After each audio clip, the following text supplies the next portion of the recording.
morning. Good morning. How are you doing this morning? Good. Good.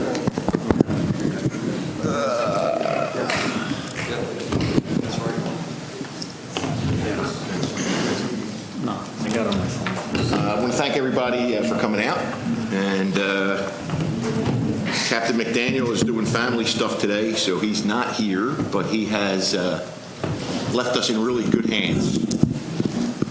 So the pressure's on now. So Justin, you want to introduce yourself? Absolutely. Sure. My name's Lieutenant Justin Sawicki. This is Lieutenant Jason Paul sitting next to me here with the two lieutenants and assistant commanders here in Deltona for the city of Deltona and unincorporated Osteen and Mims. We're going to talk about some crime stats today. I think you'll be pleased to hear our clearance rate as far as how we solve crime. And we'll also delve into, I know a lot of citizens and folks on the commission have been concerned about traffic in the city. We'll definitely touch base on that and give an update on what we're doing and where we stand and the numbers we have for that. With that, I will start with our crime stats. Excuse me. So our total burglaries this period compared to last period, or year to date, is 18. It's up 38%. Or I'm sorry, it's actually down 28%. I was looking. I was going to say. Yeah, sorry about that. I'm like, how did that number change from yesterday? It had 25. 28. We're down 28%, and our clearance rate is 67%. You'll see up there it says 61% on the clearance rate. The reason that fluctuated is from when they pulled the report, we actually solved some more crime. So that number has changed since earlier in the week when we pulled the report. Total larcenies are down 20%. Total robberies, it looks bad. It's up 188%. The reason is we are now reporting through the FBI crime stats. Robberies can also now include domestic violence. So if a husband steals a phone from a wife's hand while she's trying to call 911 or call for help, that is considered a robbery. Now, couple that with our robberies, like I said, they're up, but our clearance rate is an astounding 92%. So we are almost at 100% perfection for solving robberies and making an arrest for robberies. In all fairness, it's kind of hard not to clear a robbery when the husband steals the phone. He's getting locked up for domestic violence and the additional charge. Hey, it makes it easy for us, yes. Kind of easy. But the ones that weren't that were all cleared. We all cleared them as well. You guys did some really good stuff on that. Yeah, and we'll talk about a couple of those here in just a few minutes. And then we'll go down to total Part 1 crimes. Part 1 crimes, they're pretty much status quo, and our Part 1 crime clearance rate is at 67%, and the national average. Most agencies are lucky to hit mid-20s. I think one of the things, if you look at it, I know Dana, Commissioner McCool has a pet peeve on this, and rightfully so. If you look at 2021, this time, we had 134 domestic violence cases. In 2022, you had 158 domestic violence cases. And this year, in the same 3-year span, you're looking at 174 domestic violence cases. And like I said, of those robberies in there, all but 5 of those robberies this cycle are domestics where something was taken from the victim during the assault. So, go ahead. Thank you. Now we'll move into traffic. What we've been trying to do with traffic is we've been hitting our areas, our corridors such as Saxon and Howland, where the speed limit is a little bit higher, and that's where we get the most complaints as far as speeders and people driving carelessly. This period alone, we did as a district, we did 827 traffic stops. We wrote 945 citations. Of that, 184 of those citations came from our motor unit. What we have done to combat the traffic issue is we've expanded our motor/traffic unit by 2 deputies. Actually, as of right this very second, we have a group of deputies in a motor school to become motor certified, and we are looking to fill those positions as quickly as possible. And they actually graduate from that school tomorrow, so we will have more traffic deputies on hand. And looking forward, obviously Deltona is a growing city. We have numerous subdivisions coming up, and we're going to have, obviously, the population increase. We have a vision to look forward to that, and we're looking at expansion of our agency within the city to combat any, not just crime, but traffic-related issues with that as well. And we submitted a strategic plan during our January meeting or February meeting with the council and the city manager of how to strategically beef up the traffic unit. You know, like say the statistics again, remember, those tickets you talked about came between 3.5 and 4.8. That's how many, all those citations were written in that very small area. In just 1 month. Moving on to crime now, sir? Go ahead. All right, first one we'll talk about is an auto theft from 777 Deltona Boulevard, First Care Transport. This was the one where we had a medical van stolen from the location. There was a Toyota Corolla that was seen on video following very closely behind the van as it left the area. This, if we can jump to page 9 real fast. Actually, no, never mind. Sorry, you don't have that. But on page 9, if we can go there, it's also related to a larceny of catalytic converters from 1695 Doyle Road.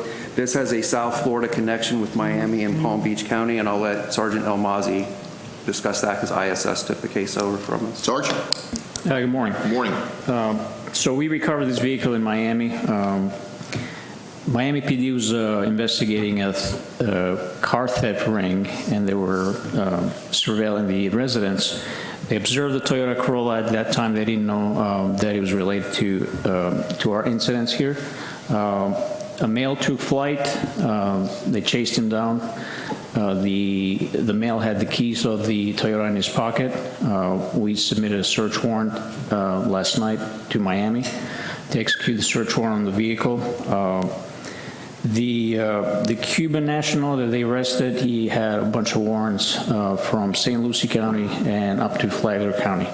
I'm pretty sure we're going to clear this with arrest based on the fact that he had the keys in his pocket to the Toyota. We know that that vehicle was involved in the theft of the van, and we're going to process the vehicle. If we get his fingerprints in there, he's going to be arrested on our charges. So I think, first of all, it's fantastic that the tag readers and everything played into that, but the bigger picture that we're seeing here and all throughout the 95 Carter is this is a Cuban gang, we're pretty sure. Correct. They're traveling from Miami mostly. And they've hit, over the past, what he would say, 6 weeks, they hit the Barry really good. Yep. They hit anything off of the interstate, I-4 or 95, they're just going in there. And as we talked about before, it takes blink of an eye, and the catalytic converter's gone. Yeah, less than 30 seconds with a Sawzall. So it'll be interesting how this plays out. What were his warrants for out of the other? Larceny. I don't know what type of larceny, but they were larceny warrants. Very good. That's good news. Yep. Good. Next auto theft is 369 Dixon Ave in Osteen. This had a 1-year time lapse on it where some off-road vehicles were stolen, and along with power tools totaling $2,600. There are a couple suspects, and ISS has this case as well. Because of the time lapse and the suspects being known, we filed this with the state attorney's office on both individuals. Very good. Next auto theft, 2657 Portland Boulevard. A electric bicycle was removed from the property without permission. Right now, that's going to be inactive. We don't have any leads on that. Auto theft, 763 West Gaucho Circle. She reported her Hyundai passenger car being stolen. Neighboring surveillance footage captured 3 juveniles leaving the vehicle in the area. The vehicle was finally recovered in Orlando, and ISS has this, and they also have suspects. So the vehicle was recovered in an apartment complex in Orlando. One individual was arrested by Orlando PD, juvenile. He's 13 years old. He was in another stolen vehicle, next to our stolen vehicle. There were 6 other individuals that were around the vehicle. We identified another one, who was probably our main suspect. His name is Nicholas Guerrero. He's 14 years old. He lived in Deltona. His probation was transferred to Orlando, and his probation was for 3 counts of grand theft auto. 14 years old, yes. So I'm pretty sure this is going to be clear with the rest pretty soon. We're still waiting on prints. We processed the vehicle. We went there and had our crime scene process the vehicle in Orlando. Very good. Okay. Moving on to burglaries, we had a burglary attempt at 1573 Saxon Boulevard, number 108, that's the Deltona Tobacco and Vapor. Somebody with a trash can lid tried to bust in through the front window. They were unsuccessful, but ISS took this over due to the nature of the crime. So this tobacco shop has been very problematic for the city and for us. This is a suspicious incident. The individual who at the time was in the store and wasn't supposed to be at the store, he's an employee. He is a felon who was arrested several days after for possession of all kinds of narcotics, including fentanyl, meth, outside the business. We believe this was drug-related, but as far as his criminal history, he is 11 on felonies and 11-3 in misdemeanors. We don't think this was a burglary per se. It involved other things. So we closed it. We haven't cleared it, but it's closed. This is also the location where they stole the car with the woman in the front. That is, She flew out of the car. Okay. Moving on, burglary business, 1649 Providence Boulevard, Deltona United Church. We're actually going to change this to a criminal mischief as during an AA meeting, an interior door was damaged, but nothing was taken, and there was U.S. currency inside the office where the door was damaged. So as of right now, we just have a criminal mischief. And we have no, because it's Alcoholics Anonymous, we have no names of anybody that was at the meeting. Yeah. Burglary residence, 2864 West Covington Drive. Reporting party, or the victim reported unknown suspects forced entry into the home, and the interior was vandalized. This was a house under construction. $3,000 in damages was done. ISS has this. So this appears to be a bunch of juveniles going into these unlocked homes under construction and causing a little mayhem. We had another incident over the weekend at another home under construction, which was about a mile from this location, and deputies arrested 4 different juveniles and an adult that were inside the residence that took flight when the deputies went to check on the residents. We're pretty certain they were also involved in this, so we're going to interview them as soon as they get out of detention. Okay. Next one is a burglary residence, 809 Rock Hill Street in Deltona. That was CBA, and for anybody that's new to CompStat, CBA means cleared by arrest, so we closed that case out with an arrest. Next, burglary residence, 1699 Elkham Boulevard. That was also CBA. Is it also a juvenile Correct. on that? We'll jump down to burglary residence, 2189 Dumas Drive. That was CBA. Burglary structure, the 2992 Day Road, Deltona Americare Assisted Living. Person came in and exposed himself. That was CBA. In an assisted living facility. An assisted living facility, and he wasn't a resident. Clearly, he's got quite the criminal history too. 22 and 7. Yeah, 22 felony convictions, 22 felony charges, 7 convictions, 19 misdemeanors, 9 convictions. Yes, sir. Burglary structure, 1433 Vale Circle. That was CBA. We have a criminal mischief at 2555 Doyle Road. This was a road rage incident where people got into an argument over some road rage, and shots were fired. Nobody was hit, nothing was hit, and ISS has it. No one wanted to do anything. No one wanted to pursue charges. We contacted all the parties. We have to close the case on this case since we don't have a victim. Did we identify the suspect in this? Everybody that's listed here was involved. Okay. Next, we'll move into larcenies. We had 11 shoplifting larcenies this period. We've noticed an uptick in that, and that we attribute to all the Dollar Generals, Family Dollars coming up in the new construction. Again, we had 11 shoplifting, but 8 of those larcenies were CBA'd, so our clearance rate for the larceny shoplifting is pretty darn good. Some of them are interesting. Family Dollar, on Saxon, total merchandise stolen, $7.99. Family Dollar on Saxon, $27 worth of merchandise was stolen. Publix Liquor, 1 bottle, was concealed on a person's body, $19 in merchandise. And then, of course, the best one was probably the Family Dollar, where they stole a 10-pack of Fireball. Yeah. Okay? Okay.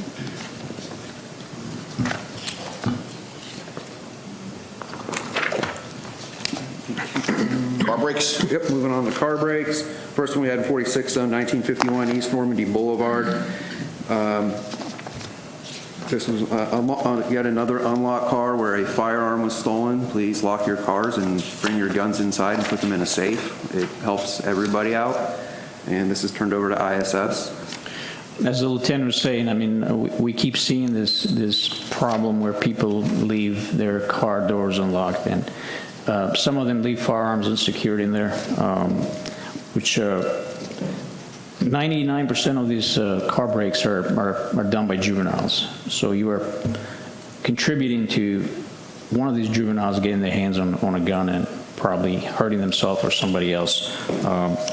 In this case here, this gentleman left his car unlocked. There was a handgun in there, and woke up in the morning and it was no longer there. We did a neighborhood canvass. There was no video surveillance anywhere. There was no latent prints. We're going to do a search warrant for phone records and see if anybody was in that immediate area during the time frame. Still an active case. Okay, the next three, 2484 Albury Ave, 2387 East Dana, and 160 Beatty Court in Deltona. They all happened between the 27th and 29th. We believe they are related due to video. ISS has this. What we are doing also from a patrol and crime suppression team standpoint is we are going to the parks, Harris Saxon Park, Dwight Hawkins Park, the nearby parks, looking for juveniles, because we do believe it was a juvenile male that committed these crimes. And we have our crime suppression team out during the time these happen, typically between 2 and 4 a.m. And we have our guys and gals out canvassing the area to prevent any more of these, and also try to stir up who may be out during these hours in an effort to try and identify who these suspects are. And again, ISS has this from the investigatory standpoint. So we do have fingerprints from one of the car brakes. We're still waiting on that, but this the suspect is definitely a juvenile. He's riding around on a bicycle. He's going checking car doors. None of these car brakes are incidents where they break the window. These are kids looking for, a change, something quick. And then when they see a firearm there, they take it because they can sell it. Right. That's what we have so far. Like the lieutenant said, we're moving a lot of parts here. We got patrol, we got crime scene, we have CST that are adjusting their hours during the night. We're pretty certain that we're going to arrest them at some point. I know you guys won't be able to answer this question because Carla is in Vegas. Yeah, well, it's not a business trip, I can tell you that. Do we know the number of juveniles that are on probation in 49 zone? And I don't know if we know that answer, but that's something we might want to look into and have Lou start making juvenile checks, see who's got a curfew attached and everything else, and just go in the 49 zone and see who's in there. We have, Sheriff. We already have, yes. Okay. Sure. We're doing curfew checks. Sure. Maybe this is something I need to find out from the city. However, I know we had a curfew for juveniles. Do you know if that curfew is still in effect? Or do I need to find that out from the city? As far as I know, it should be. But if that got snuck in on a commission meeting that I'm unaware of and was changed and amended, but that's something we could look at when we leave here today. We'll do some research into it. Okay, and I'll look on my side as Okay. well. And then we'll talk about coming up with a plan to where if we do find juveniles in violation of the ordinance. Because we came up with that when juveniles were getting out of hand with the gangs. Right. And it seemed to work. Yeah, that was back in like 08, 09 when I was a deputy here, and it did work. Maybe it's time to start enforcing it again. So It sounds to me like it's getting So do you know, every juvenile that gets a civil citation or goes to teen court or whatever, they're put on a 7A to 7P curfew. Did I say that right? 7P to 7A curfew. So even though they may be on a civil citation, they're not facing felony charges. Right. Until they complete the program that they're on, they have to be in at 7 o'clock at night. And we have a unit that's going out and making checks to make sure that they're in their home at 7 o'clock at night. So even when they get released and they're on an ankle monitor, we're making sure that that curfew gets applied. So There should be something for the parents. There is. To And I be think, responsible. I think I was just going to mention that, unfortunately, some parents don't have control or not, to blame on some of these things, but I believe there was a charge. I think it was a $50 charge for the parents if their child was found. Yeah, I don't remember the exact monetary amount, but that's what it was. We would locate the kid, and then the kid would be returned to the parents, and the parents were responsible for the citation or the fine. And it should be more than $50. I'll look into it. that's a question for the lawyers on that one. Good. All right, moving on to our robberies. Our first robbery, 1002 McCormick Drive. That was a DV robbery, CBA, where an adult son who's still living with his parents stole a cell phone. Robbery, 2100 Saxon Boulevard, number A, which is Publix. This, unfortunately, an elderly male was loading up his groceries after shopping at Publix, and then he was confronted by two Romanian male and female in the parking lot.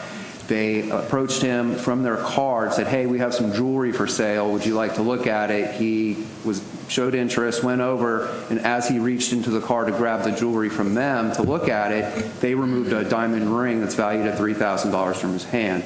ISS has this, and before I turn it over to you, Sergeant Elmazi, folks, if you're out in public and someone's trying to peddle you something from a car, that's not good. Don't even approach them. Try your best to just get a good description and call us. That's what we're for, because as the sergeant's going to tell you in a second, this is a ring and a systemic problem we're having with these people, because they're gypsies, they're nomads. They don't stay in one spot. And in order for us to catch them, really, we're going to have to catch them in the act. So if you see somebody doing this, and let your friends and family know, if they see somebody doing this in a parking lot or a public place, you need to call us right away, because they're not up to any legitimate sales. Sergeant. I'm Chad Weaver, I'm the Persons Crime Sergeant. This is the first public CompStat I've been to here. So Lieutenant kind of stole all my thunder. He gave all my good information. I'm sorry. He took it Chad. from me yesterday when we went over this. But I was just trying to help. It's your first one. Okay, thank you. Like you said, it's an organized ring. It's more of like your modern day version of the pickpockets. They come and, kind of sleight of hand thing, the professional thieves.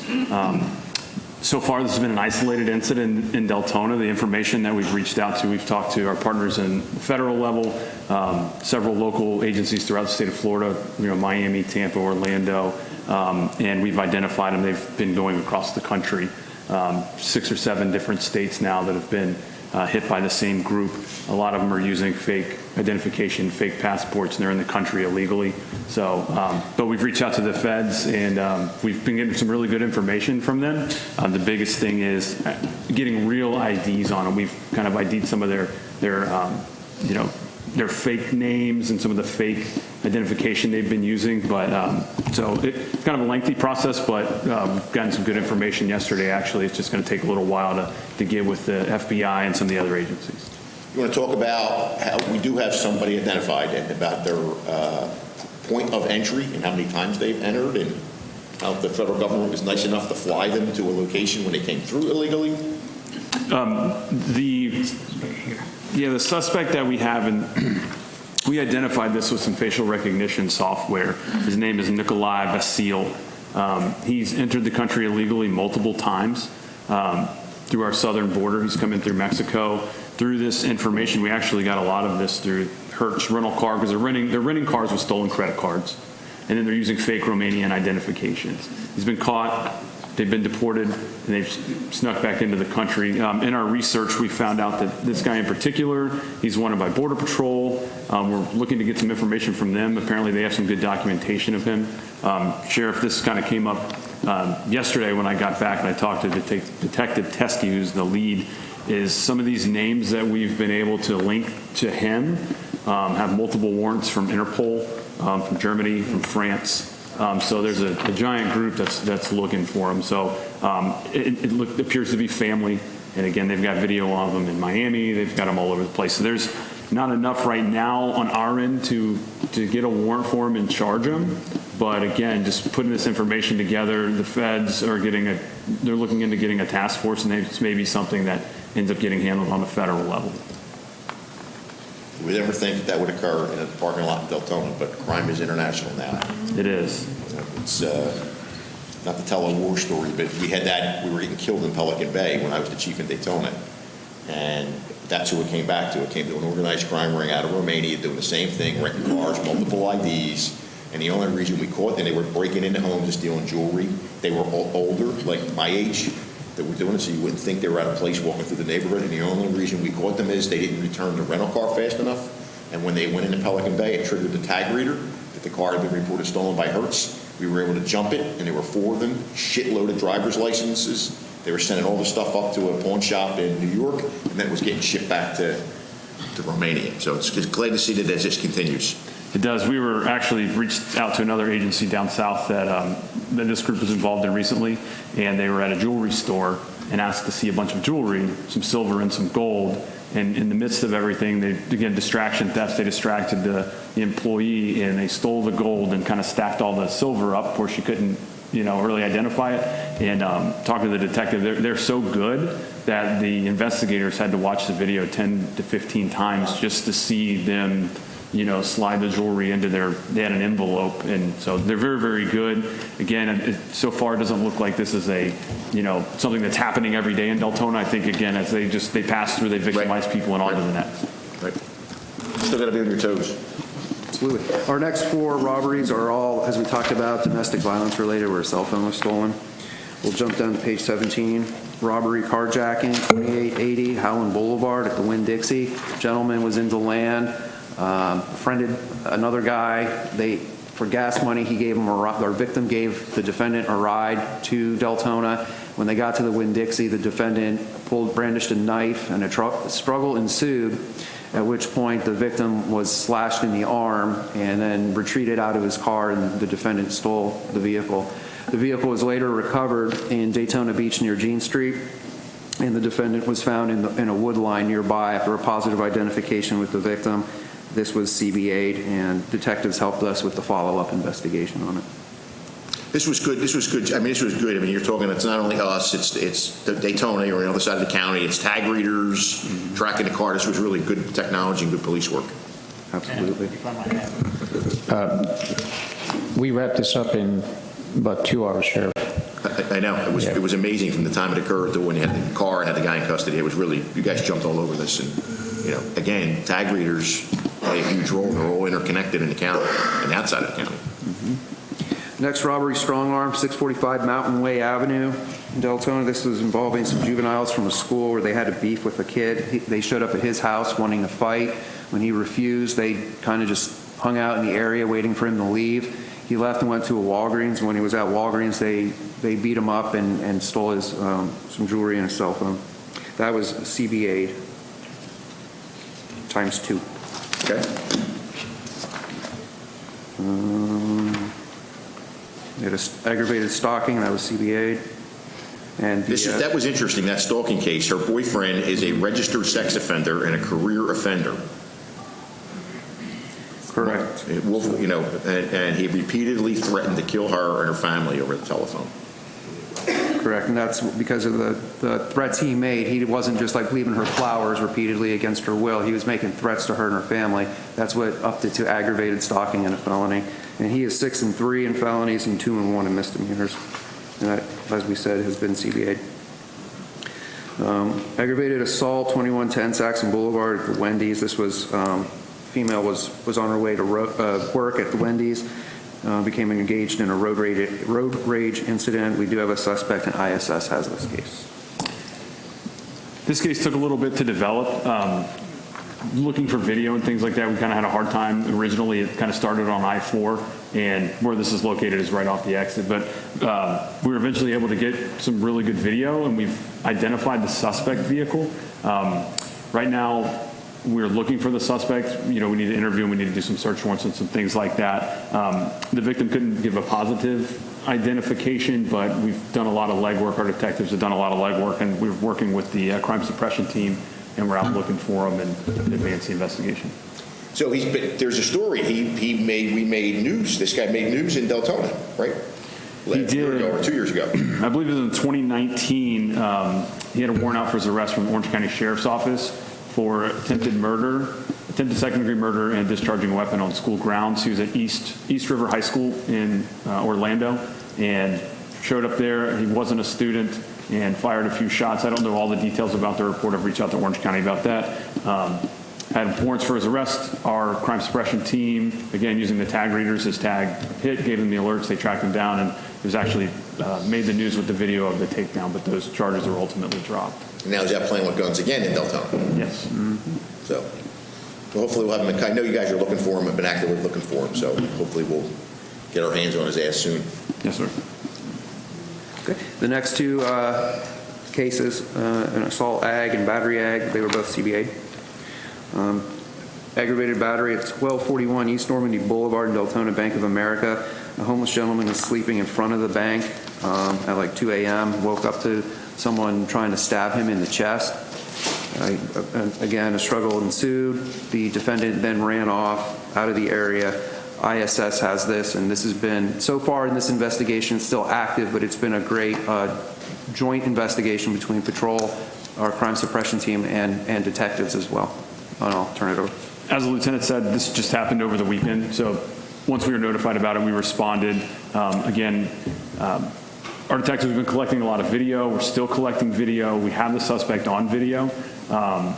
We're tracking kind of his movements and looking for the public's help. Any kind of ring cameras, we're making contact with anybody with a camera to try to figure out which way he went. The canines, the night of the incident, had a good track, so we kind of have a direction of travel. We've spoken to the victim. He's still in the hospital, but he's stable. He's going to be released soon. One of the things, and actually the sheriff brought this up yesterday, once he gets out, we're going to show him some of the surveillance video. The suspect has a distinct walk.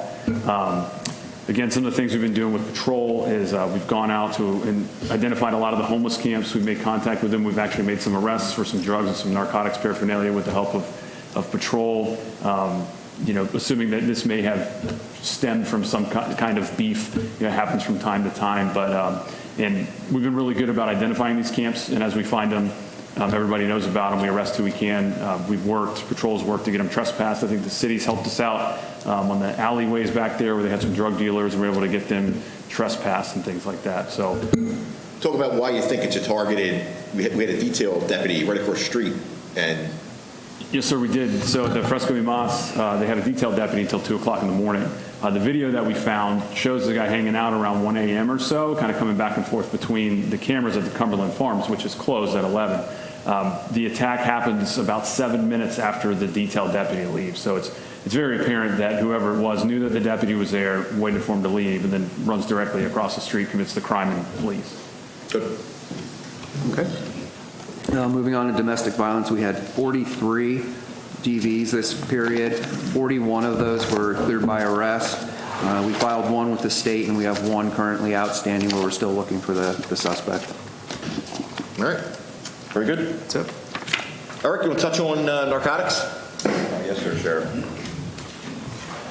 Hello, my name is Eric Dietrich. I'm the commander of our Special Investigations section, and I'll talk a little bit. Since the beginning of the year, narcotics has made 15 narcotics arrests. They've seized 361 pills, the majority of those being your Oxycontin pills, which are your high-potent pills, 100 grams of cannabis, over 100 grams of cocaine, 150 grams of heroin and fentanyl mix, 42 grams of meth. They seized $56,000 in 2 vehicles during that time as well. Overdoses for the county are down 20%, so that's a good thing. The overdose deaths currently countywide are at 68 right now, year to date, where last year at this time we were at 84. And overdoses countywide were down 3%. We're at 413 this year countywide. Last year we were at 427.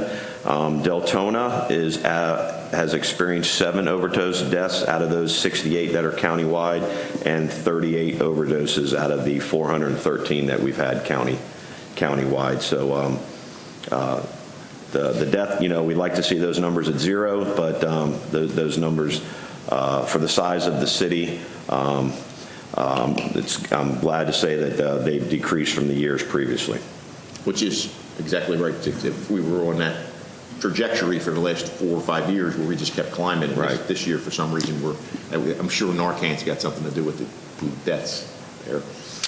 Yeah, there was about 30, I think it was 38 calls that were ran, and 24 of them, I believe, Narcan was administered on. Is that So, I just mean, us, or we is see that- a huge impact on what Narcan can do, saving the lives of these individuals that are overdosing. And now you can buy it over the counter at Walmart or CVS. So, Or does that number include fire or just us? includes fire as Fire well. too? Yes, sir. Very good. Paul, I know you have big shoes to fill. You want to fill in for Carla here and give us a little what's going on? Yes, thank you for that. She said something. She gave you your assignment Yeah, too. she didn't trust me. So the Volusia Family Resource Center, which was started in November of 2022, basically the JAC, Right. Juvenile Assessment Center. The difference between the JAC and the Family Resource Center is ours houses multiple providers, Children's Home Society, Department of Juvenile Justice. We're also going to be having HBS on board here. So in Halifax Behavioral, we just received, county received a grant to hire 2 case coordinators. And we're also bringing on a civil citation coordinator. What that will do for us and the community is DJJ will no longer be handling the citations. We'll be handling it in-house, and so it's pretty much in real time, as opposed to having to go through the typical bureaucracy of the court system and DJJ. So once a kid is arrested or given a civil citation, within hours, somebody from Director Kwan's group there is going to be in contact and handling it. Right. From January to March, the first quarter year, they processed 484 juveniles. In total, since the opening, they processed 628 kids. Processing, that includes arrests, missing persons, runaways, protective custody situations, and sometimes just taking care of people who are with the arrested juvenile or arrested person. One example of that is law enforcement arrested a mom who had a 10-month-old in the car. Instead of the law enforcement agency having to sit with that 10-month-old for hours upon hours upon hours until DCF arrived, they thought ahead and brought him to the resource center, and the baby sat there for how long it took DCF to get there, and law enforcement went right back into service. Hence all the diapers we got out there and toys and every other darn thing. Snacks. So that was good thinking. Yes. Going back to the drug arrests, can you tell me what happened with the arrest on of the Edgewater condos? I'm going to text you about that. I just want to know if there was any update on the supposed child that was in the apartment. That was a while ago. I'll get you an update. Okay, thank you. Daniel, you want to, as the school safety coordinator, you want to talk about what we're trying to do? I mean, the city of Deltona, I think, they're going to get hit since I'm their representative on the opioid board. So we might as well let them know now what's coming their way. So my name is Dan Chivers. I'm the Youth Services Commander, and also I'm the School Safety and Security Director for Volusia County Schools. Right now, I've written policies and procedures in an attempt to get Narcan in all of the schools in Volusia County. So as of right now, all of the schools that have Narcan have law enforcement officers, which means all of your high schools, some of your middle schools, and only 1 or 2 elementary schools in the whole county. As for that, the guardians, the sheriff's office is responsible for training all of the guardians on how to use firearms, tactics, and everything else. So we've also trained them on how to use and deploy Narcan. So I just need to get the A-OK from the schools, and we'll start delivering Narcan to the guardians as well as some school administrators. There's a little bit of pushback due to liability concerns, but bottom line is this. I don't want to wait for a student to pick up a bag that a parent or somebody else dropped in a parking lot and go immediately into an overdose from fentanyl or something like that and have to wait 6, 7, 8 minutes for a paramedic to get there to administer the first dose of Narcan. And you know what I'm saying, that those minutes count as especially when you're talking about a 7, 8, 9-year-old. You know, it may be different for a full-grown adult 18-year-old in high school, but for an elementary school where there are no law enforcement officers for the most part, it's a very vital second to count. And it's the right thing to do. Everybody knows it. We all know it. We just need to overcome the liability portion and make it happen. Talk about how the governor extended the Good Samaritan rule to go to schools, that if you employ Narcan, you're not liable. Right, so last year, July last year, the governor actually extended the Good Samaritan Act and specifically stated that if you're a school board employee and you administer Narcan, you are exempt from liability under the Good Samaritan Act. So there's no reason why we shouldn't have this. In addition, the chancellor of the Department of Education opened up what's called a HEROES program, which is, this is where the sheriff's office, law enforcement agencies obtain an Narcan at no cost to anybody. They opened that up to school boards to utilize the HEROES program as well. So all these things are set in place. There's really no school districts in the state that have really hit the gas on this. So obviously we're trying to spearhead this for everybody else. And one of the things, so that everybody knows, is as your representative on that opioid task force where we're getting money from the pharmaceutical companies, one of the allotted expenses is Narcan in schools and training the nurses and everything else. And yet, I call it out because we're going to be asking them to write a letter. It's they're being led around by their attorney, not all these things that we're saying. It's the one attorney is telling the board what to do, as opposed to the board telling the attorney, we're going to make this work. So, you have a question, ma'am? I do. I have children here in the Volusia County Schools, and my question is, I understand the importance of having Narcan in the high school settings and the middle school settings. I'm wondering, I don't hear any reports at the school levels or at the district levels of this being an issue in elementary schools. While I do understand they're starting to see vaping and things in elementary school, I am wondering what is the accomplishment, the big push that we're going for to get Narcan? So just this year, we've had 2 instances, one being in Ormond Beach, and the other being in New Smyrna, where a parent, an adult, actually dropped fentanyl. One of them was a female, dropped a bag of fentanyl in the lobby of an elementary school in Ormond Beach. And she was arrested, however, but it can happen. And these things they're being pressed into pills, and they're being laced with everything. And, my concern is that a kid's going to pick up a bag thinking it's a Smartie or thinking it's candy, and next thing you know, it's full-blown fentanyl or some other drug, and this may help that. Not to mention if you have a parent in the parking lot that overdoses, right, and you have to wait for rescue to show up, get that person with Narcan.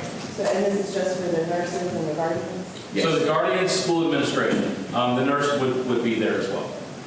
And then what about the schools that don't have nurses? Because not all elementary schools. Right, so this is why we're equipping, there's a safe school officer or guardian in every school in the district, no matter whether there's law enforcement there or not. So we're equipping the guardians first.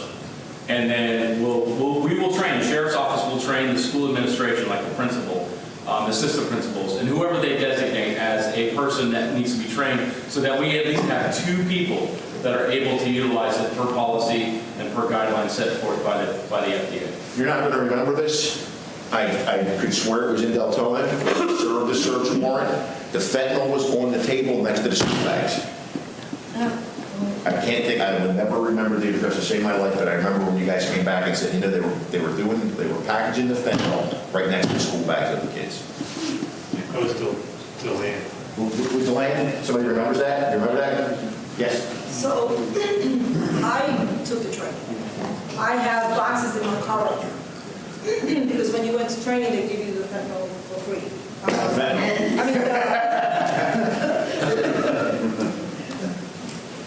Reverse. Yeah. So, I went for the training. You can go.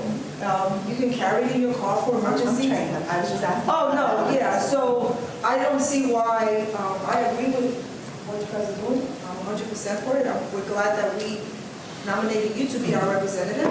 And I think it's awesome. I mean, you can have it anywhere. You could be in a store, and all you have to do is run in your car and save somebody's life. So I'm 100% for it. What we voted on the other day when we had that task force meeting, which we voted to go to all of the city commissions and ask them to draft a letter to the school board. And they're going to give you a template to look at and say, hey, the law's there, it's free, the guardians are trained to carry it just like the deputies carry it, and why would you not do this? I think Flagler County did implement this. I don't think they've actually gone through with it yet, but their board voted to do it, basically, is where they are on that system. So you'll see that coming your way there. And they're trying to figure out where, as the money comes in, how to spend it. There's that DART team, which is a rapid response team that goes straight into the hospital when somebody ODs to try to get that person into some type of rehab. There's MATs, medical assisted type drugs to help break the cycle for fentanyl. There's a bunch of things, there's a bunch of guidelines of where that money can be spent. Obviously, one of the things is DARE. I think we have 4 DARE officers in the county. You can use that money to get a DARE officer in elementary school, in middle school, and in high school.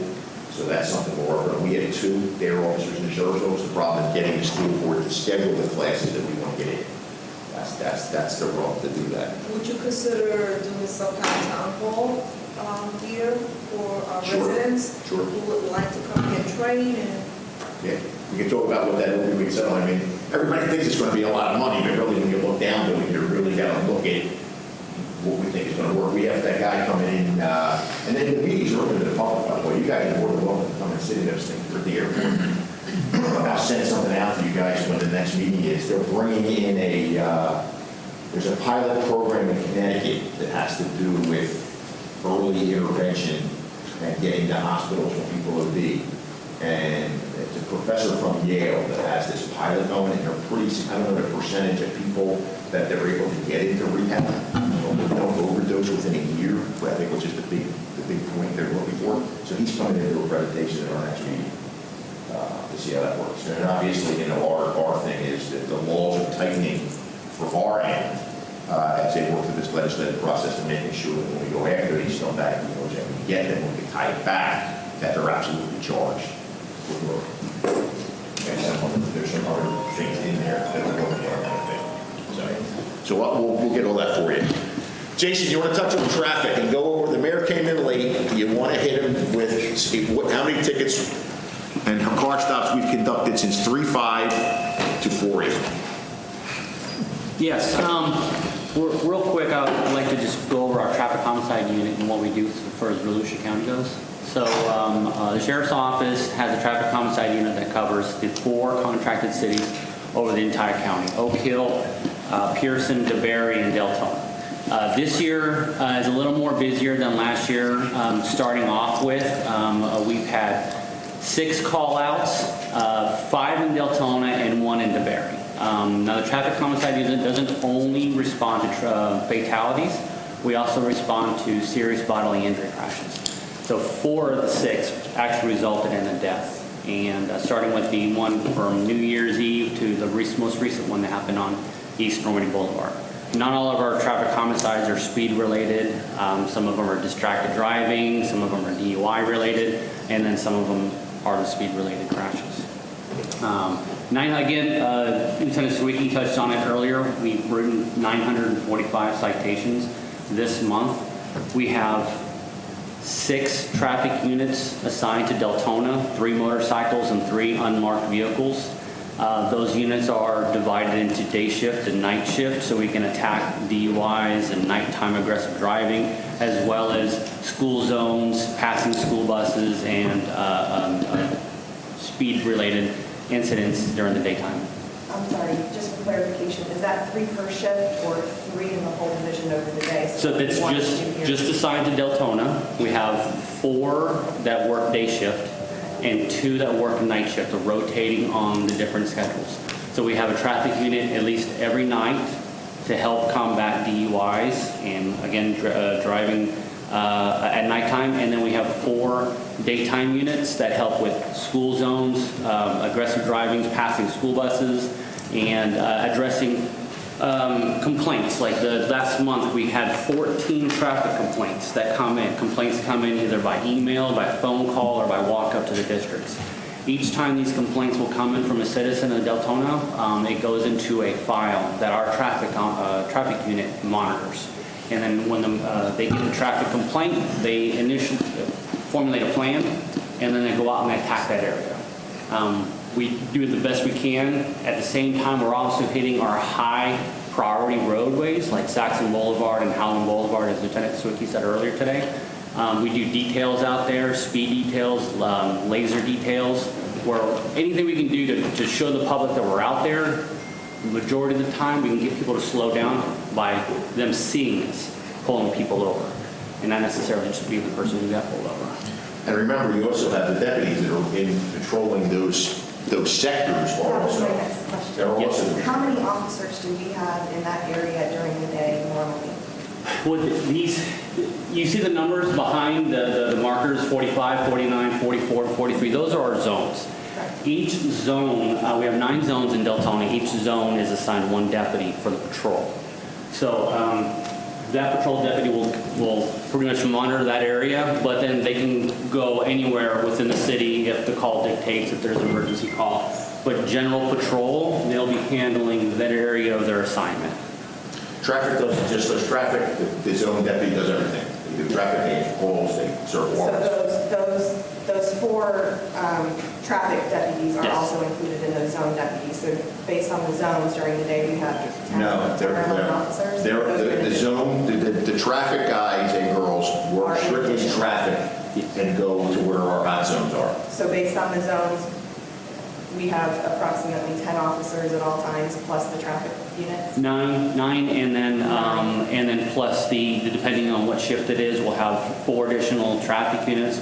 We also have our crime suppression team that's out there as well, and then they also assist during times of need if we need a detail going out or high priority areas that need attention. And I apologize. I'm not, this is my first CompStat meeting, and I have a lot of questions. We got to get you out on the run. Right, I've been on a few. So we have, those are the officers we have zoned in Deltona. How many officers does the sheriff's office have in other areas, like say, for example, Daytona Beach? How many officers do they have during the day in Daytona?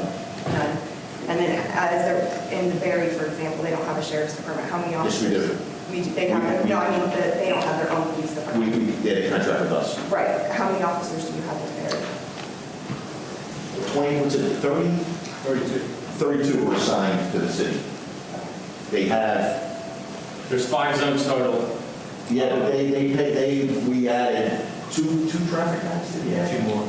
So they increased their number by adding 2 more traffic deputies. We already presented Deltona with a strategic plan to add.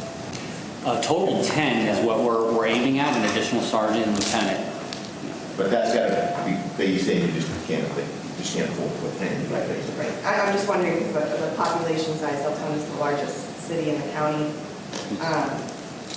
So having 10 officers for 100,000 people. We actually, if I may interject here, we have 89. 89 total assigned here. Yeah, so saying 10 and 100,000 is a little skewed, but, and that varies because like Lieutenant Paul said, we have our crime suppression team, they come out and help. If we have events, we pull people from other districts in to assist with those events. That's something you have to look at too, is what are our goals for service? Yeah, 100,000 people, what are the goals for ball volume? And the other thing is the full freight of the sheriff's office comes in when there's an issue. So if we do a traffic operation, we may do a 12 hours in Deltona, you might get the traffic unit, you will get the traffic unit from the countywide unit, which brings another 10 or 12 in. They're here for 12 hours, you don't pay for that. I shouldn't say that out loud. How often is that happening in Deltona, that we're having the whole traffic unit come in? We try to do operations at least quarterly. Ultimately, our ultimate vision is monthly to do that, but right now we're at quarterly. And with the traffic fatalities increasing, is there any plans on increasing those in the city? Increasing those, having those traffic. The operations? Come in Yeah. Howland and Doyle, where we know there's obviously problems. Yeah, with The city that. had that traffic. Commission has asked for that, and we've been working with the sheriff's department on building that up in our new budget, so it's being addressed.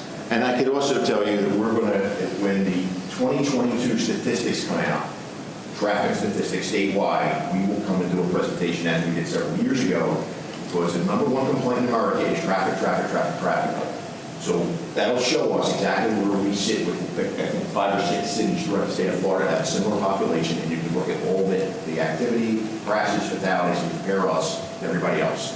And we also tell you we run speed studies, because I get whatever, and people say, oh my God, it's like the speedway out there. In reality, 92% of the people are compliant. And you can't write a speeding, tell me how far over the limit are you allowed to go before you can issue a citation? 5 miles. 5 miles an hour over the speed limit before you're eligible for a citation. Now, last night, we had a fatal out on 415 in Doyle Road. Some guy pulls over at a memorial. There's beer cans by the memorial. There's beer cans inside the car. Clearly, it looks like he must have stumbled on 415. He gets hit, and the car keeps on going. FHP had that investigation. So, he's a Sanford resident. What else you got? I think between Lieutenant Sawicki and I, that we covered most of our points on the traffic, unless there's any other specific question. Anybody have any questions? Please feel free to fire away.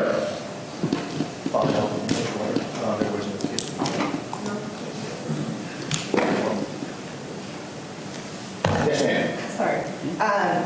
Those traffic fatalities, are those also include the pedestrian fatalities? Yes.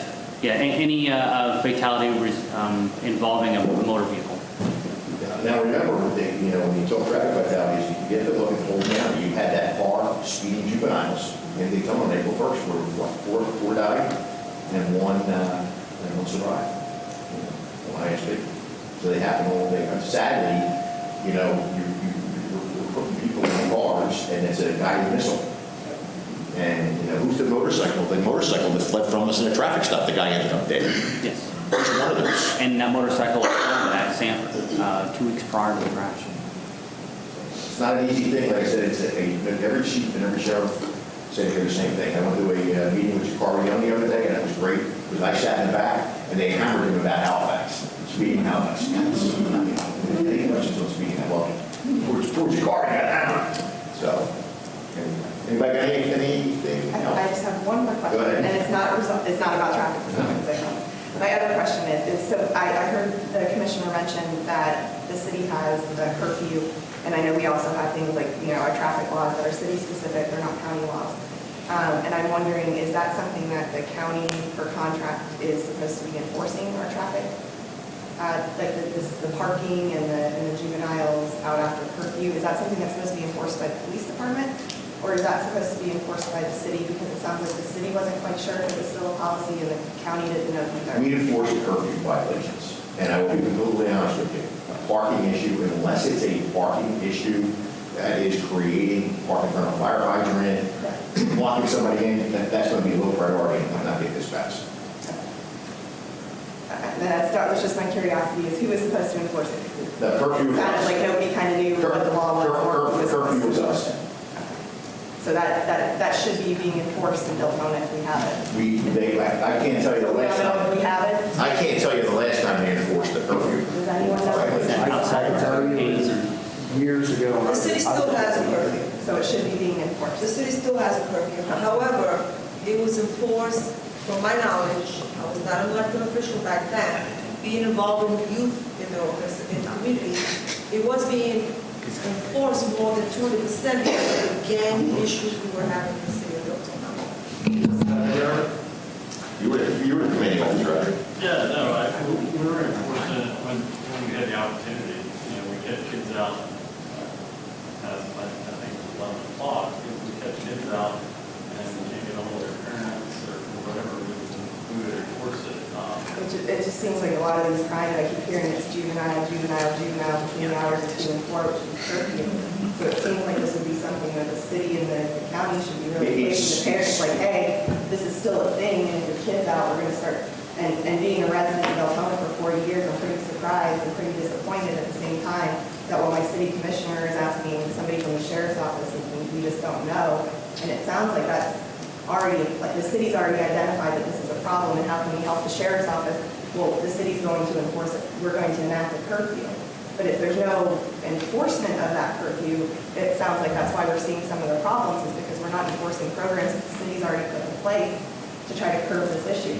Right. As a resident, I'm asking where the dime falls, and We will take responsibility for it. Let me explain this to you. when I get a stolen car that comes in from Orlando and pulls into a subdivision, and they jump out of the car, they run down, hit all the door handles, and they get in, they steal 6 or 7 guns, they get the car and leave, curfew can't do anything about that.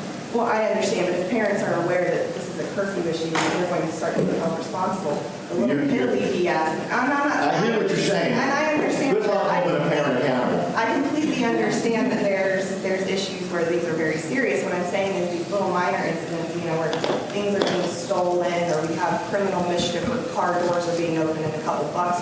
These aren't murderers and car thieves. These are kids stealing change.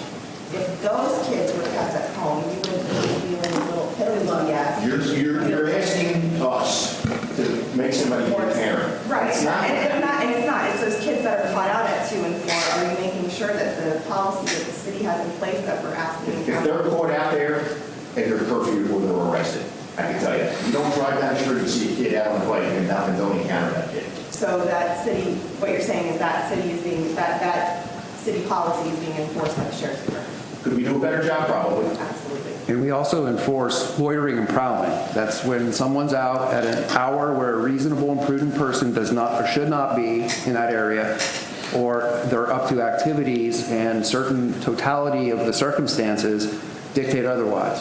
State statute is... You may be 15 out on your bike with a ski mask on up and down driveways. They're locked up for loitering and prowling, not curfew, because it's an actual charge. That's an actual crime, because the ordinance isn't a crime. The ordinance would be revenue to the city for the fees that are in for that. No, that's I'm asking you, that's Absolutely not. not, okay, I'm just wondering, but I'm just, if we have a 13-year-old out pulling handles at 2 o'clock in the morning. That's not a curfew. That's not a curfew It's a crime.